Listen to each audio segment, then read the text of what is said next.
newspapers, magazines, or is it more important for you that we would practice reading comprehension through stories, through literature? What would you rather we emphasize? Before I understand the paragraph, I would like to have to know about the meaning of the vocabulary. More vocabulary? Yeah. Well, the best way to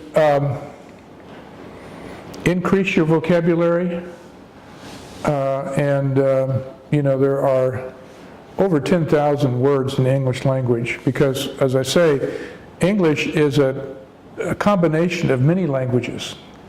Most of English comes from, I would say, 3 different places. Latin, which is the ancient language of the Roman Empire. It comes from Northern Europe, the Germanic languages. And then it comes from Southern Europe, the Romance languages like Spanish and French, Italian. So it's a language that grew up over thousands of years from people migrating all over Europe.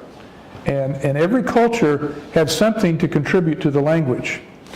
And on the one hand, people like myself who love the language, we think that all of the cultures contributing to the language make it a very interesting, rich language, and because it is the product of so many different cultures. But it also makes it a very difficult language to learn because it comes from so many different sources. So, and the best way to grow your vocabulary because of that is by reading. And what I would suggest that we do every day, it's not any homework or anything like that, but what I would suggest we do every day is if you have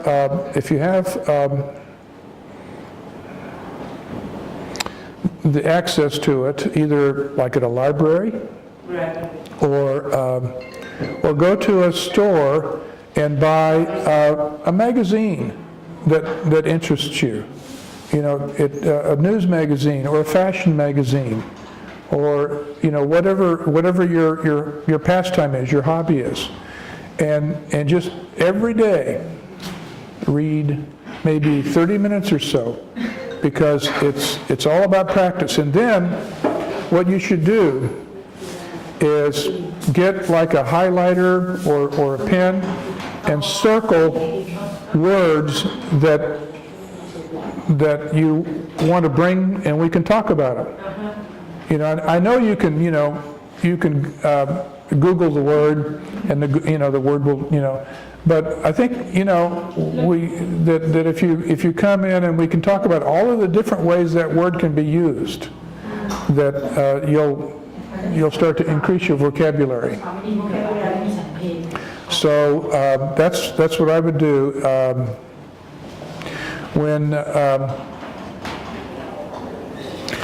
For example, I live part-time in America, in Indiana, which is in the middle, and I live part-time in Ireland.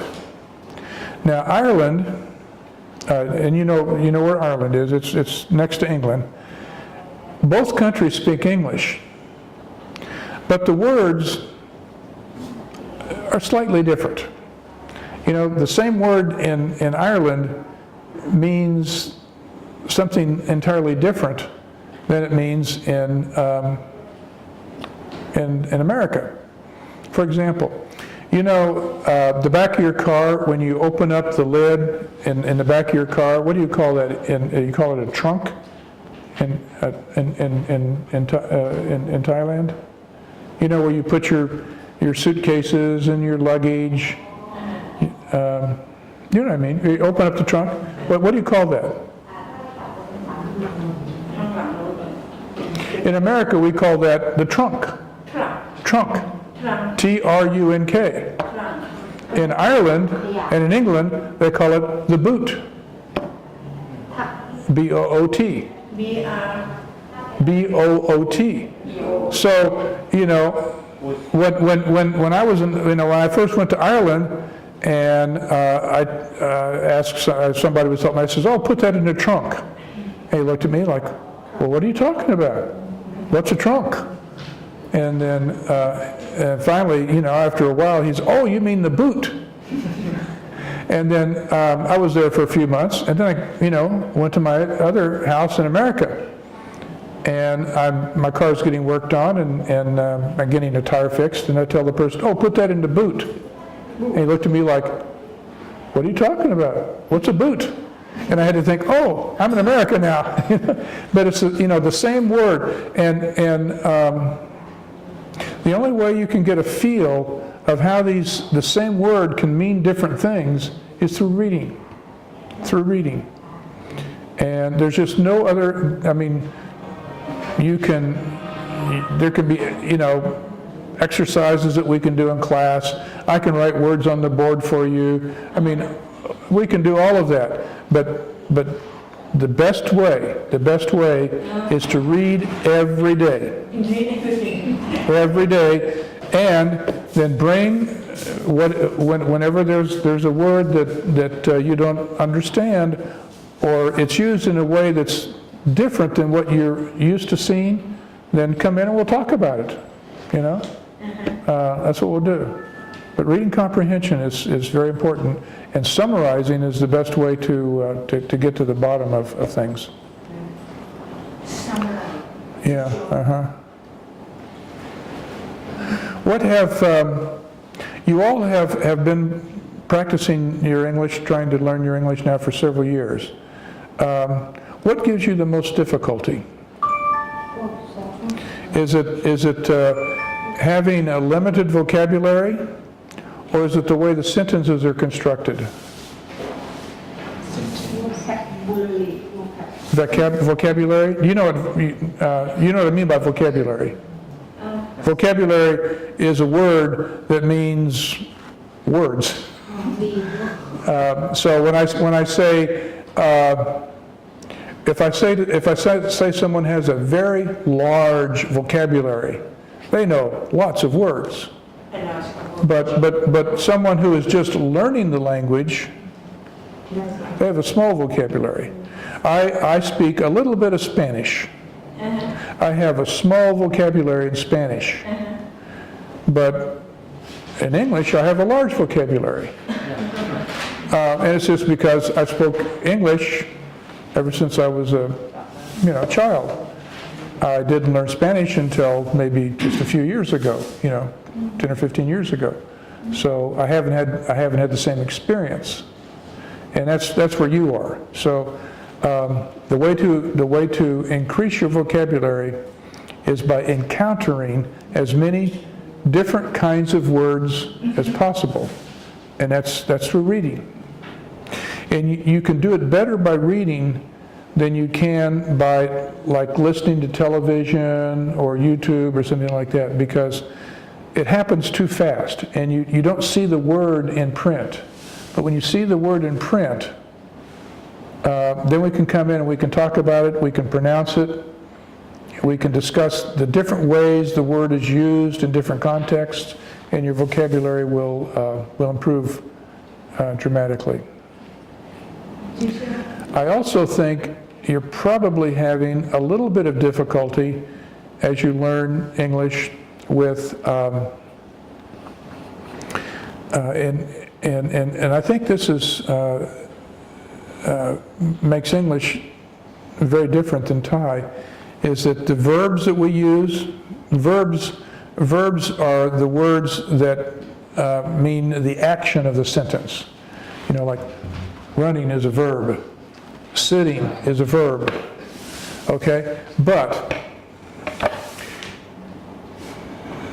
tense, when we talk about verb tense, we're talking about when that action occurred in time.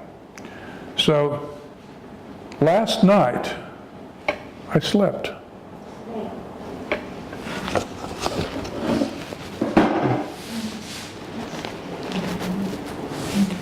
Tonight, I I will sleep. So,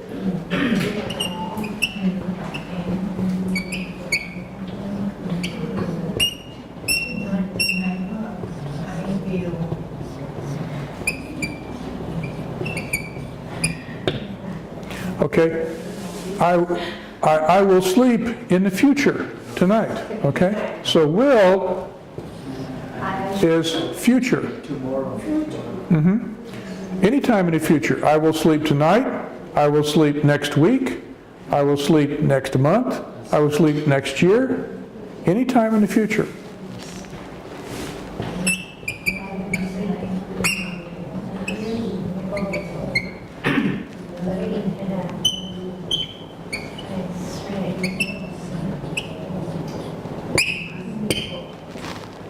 Past. The sleeping occurred in the past. Last night I slept. Last week I slept. Last year I slept. 10 years ago I slept. It was all in the past. So in English we have to be very careful about using what we call verb tense. Tense.